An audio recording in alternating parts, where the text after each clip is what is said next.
Hi friends, welcome back to my YouTube channel. നമ്മൾ ഓണം സീരീസിന്റെ അടുത്ത റെസിപ്പി ആയിട്ടാട്ടോ വന്നിട്ടുള്ളത്. പൂവിട്ടതുപോലെയല്ലേ? ഇവിടെ കാനഡയിൽ പൂവൊന്നും ഇഷ്ടംപോലെ പൂവുണ്ട്, ഒന്നും പിച്ചിക്കൂടാ. അതുകൊണ്ട് പൂക്കളം ഇടലൊക്കെ കമ്മിയാണ്. അപ്പൊ ഞാൻ വിചാരിച്ചു ഇന്നിപ്പോ ഇങ്ങനെ പാത്രങ്ങൾ എടുത്തപ്പോഴേ ഏകദേശം സിമെട്രിക് ആയിട്ട് വന്നു. അപ്പൊ പിന്നെ പൂക്കളം ഇട്ട പോലെ ഇരുന്നോട്ടെ എന്ന് വിചാരിച്ചു. അപ്പം നിങ്ങൾ തമ്മിൽ കണ്ട പോലെ തന്നെ നമ്മളിത് തക്കാളി പച്ചടി ഉണ്ടാക്കാൻ പോകുന്നത് കേട്ടോ. ഓരോ നാട്ടിലും ഓരോ രീതിയിലായിരിക്കും അല്ലെ പച്ചടിയൊക്കെ ആണെങ്കിലും ഉണ്ടാക്കുക. ഞാനൊരു വീഡിയോ കണ്ടിട്ടുണ്ടായിരുന്നു, അതിനകത്ത് ഒരുപാട് ഡിഫറെൻ്റ് ആണ് ഞങ്ങൾ ഉണ്ടാക്കുന്നതിലും. അപ്പൊ ഞാൻ വിചാരിച്ചു നമ്മുടെ റെസിപ്പി ഒന്ന് ട്രൈ ചെയ്യാമെന്ന്, ഒന്ന് നിങ്ങൾക്ക് കാണിച്ചു തരാമെന്ന് വിചാരിച്ചു. ആൻഡ് ഓൾസോ നമ്മുടെ തക്കാളി പച്ചടി ഒരുവിധം ആരും അധികം ഉണ്ടാക്കാറില്ല. എനിക്ക് തോന്നുന്നു മോസ്റ്റ് അണ്ടർ റേറ്റഡ് സദ്യയിലെ അല്ലെങ്കിൽ പച്ചടിയിലെ ഒരു കാറ്റഗറിയാണ് തക്കാളി പച്ചടി എന്ന് തോന്നിയിട്ടുണ്ട്. കാരണം പൈനാപ്പിൾ പച്ചടി, അങ്ങനെ പല പച്ചടികളും വെള്ളരിക്ക പച്ചടിയൊക്കെ ഉണ്ടാക്കലുണ്ട്. തക്കാളി പച്ചടി ഈ പറഞ്ഞ പോലെ ഞാൻ നോക്കിയപ്പം തക്കാളി പച്ചടിന്റെ റെസിപ്പീസും കമ്മിയാണ്. നമ്മുടെ വീട്ടിൽ ഏറ്റവും കൂടുതൽ ഉണ്ടാക്കുന്നത് പൈനാപ്പിൾ പച്ചടിയും അതേപോലെ തക്കാളി പച്ചടിയാണ് കേട്ടോ. അപ്പോൾ ഞാൻ വിചാരിച്ചു എന്നാൽ പിന്നെ നിങ്ങൾക്കും കൂടെ ഷെയർ ചെയ്ത് തരാം. എന്തായാലും ഒന്ന് ട്രൈ ചെയ്ത് നോക്കാത്ത ആളുകളാണെങ്കിൽ.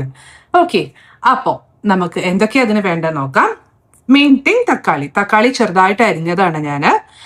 അപ്പോൾ തക്കാളിയാണ് മെയിൻ തിങ്. പിന്നെ നമുക്ക് വേണ്ടത് നാളികേരം, തൈര്, മഞ്ഞപ്പൊടി, ഉപ്പ്, കടുക്, വറ്റൽമുളക്, കറിവേപ്പില ആൻഡ് നമ്മുടെ പച്ചമുളക് ചെറുതായിട്ട് അരിഞ്ഞത്.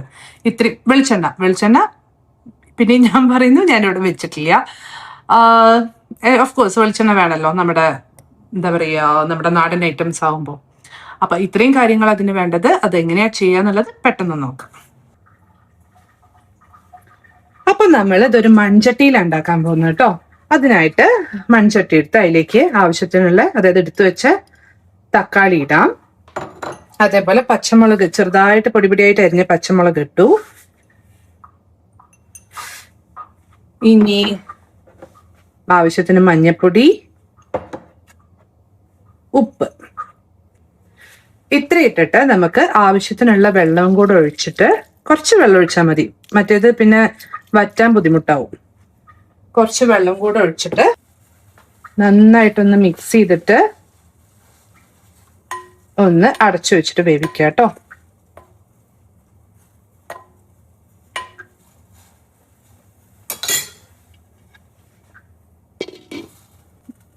ആ നേരം കൊണ്ട് നമുക്ക് ഇതിനുള്ള അരപ്പ് റെഡിയാക്കാം കേട്ടോ.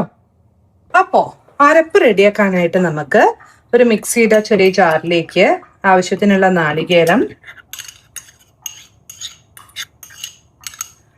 അതുപോലെ ചിലര് തൈര് പിന്നീടാണ് ഒഴിക്കുക. ഞാൻ എന്ത് ചെയ്യും വെച്ചാല് ഇതധികം ഗ്രേവിയെ വേണ്ടാത്ത നമ്മള് സൈഡ് കറിയാണല്ലോ, അപ്പം ഇതിന്റെ എന്താ പറയാ വെള്ളം കൂടണ്ടെന്ന് വെച്ചിട്ട് ഞാൻ തൈര് വെച്ചിട്ടാണ് അരക്കുക.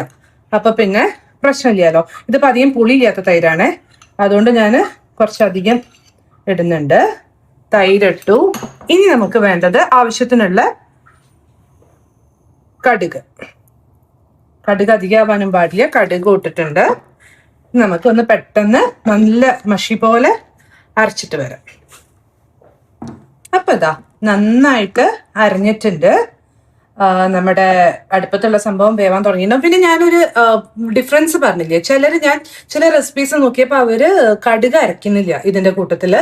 അങ്ങനെ ഒരുപാട് ഡിഫറൻസ് കണ്ടു. അപ്പൊ ഞാൻ വിചാരിച്ചു നമ്മുടെ വീട്ടിലുണ്ടാക്കുന്ന റെസിപ്പി എന്തായാലും നിങ്ങൾക്കൊന്ന് പറഞ്ഞുതരാന്ന്. അതാണ് കേട്ടോ. ഓക്കെ, അപ്പൊ എന്തായാലും നമുക്ക് അടുപ്പത്തേക്ക് നോക്കാം. തിളച്ച് തുടങ്ങിയിട്ടുണ്ട്. നമുക്ക് ഇടയ്ക്കൊന്ന് തുറന്ന് ഒന്ന് നോക്കാം. വറ്റൊന്നുമില്ല, എന്നാലും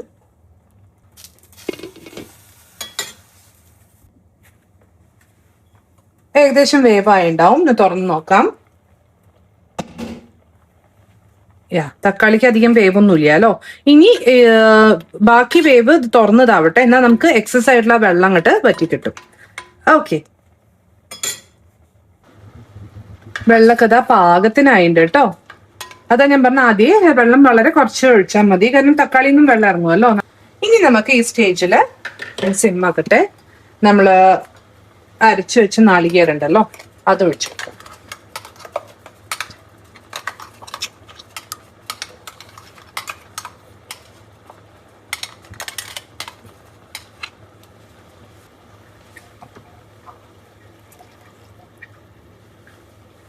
ഒഴിച്ചിട്ട് നന്നായിട്ടൊന്ന് മിക്സ് ചെയ്യാം. പിന്നെ അധികം തിളയ്ക്കണ്ട, എന്ന് വെച്ചാൽ തിളച്ച് വല്ലാണ്ട് അങ്ങോട്ട് ഇതാവണ്ട. ഇരുന്നൊന്ന് കുറുകും ചെയ്യും കേട്ടോ. ജസ്റ്റ് ഒന്ന് തിളച്ചാൽ നമുക്കിത് വാങ്ങാം, എന്നിട്ട് വറവിടാം.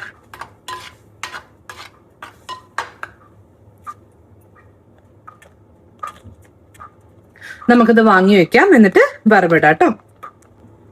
അപ്പൊ നമ്മൾ വറവിടാനായിട്ട് ഒരു ചീഞ്ചട്ടി എടുത്തു വെച്ചിട്ടുണ്ട്. അതിലേക്ക് നമുക്ക് ആവശ്യത്തിനുള്ള വെളിച്ചെണ്ണ ഒഴിച്ചു കൊടുക്കാം.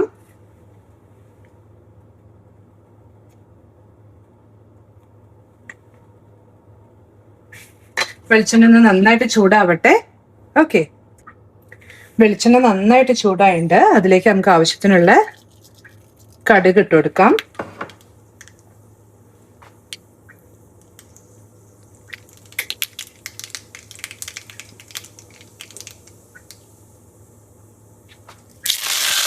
മുളകും ചേർക്കാം.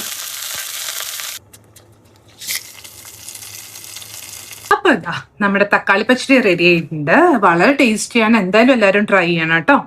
അപ്പോൾ നിങ്ങൾ എങ്ങനെയാ വീട്ടിൽ പച്ചടി ഉണ്ടാക്കാറുള്ളത്, എന്തൊക്കെയാണ് ഉണ്ടാക്കാറുള്ളത് എന്നൊക്കെ ഒന്ന് പറ്റുമെങ്കിൽ ഒന്ന് കമന്റ് ചെയ്യൂ. വീഡിയോ ഇഷ്ടപ്പെട്ടാൽ ലൈക്ക് ചെയ്യൂ, സബ്സ്ക്രൈബ് ചെയ്യൂ, ആൻഡ് വേണ്ടപ്പെട്ടവർക്ക് ഷെയർ ചെയ്യൂ.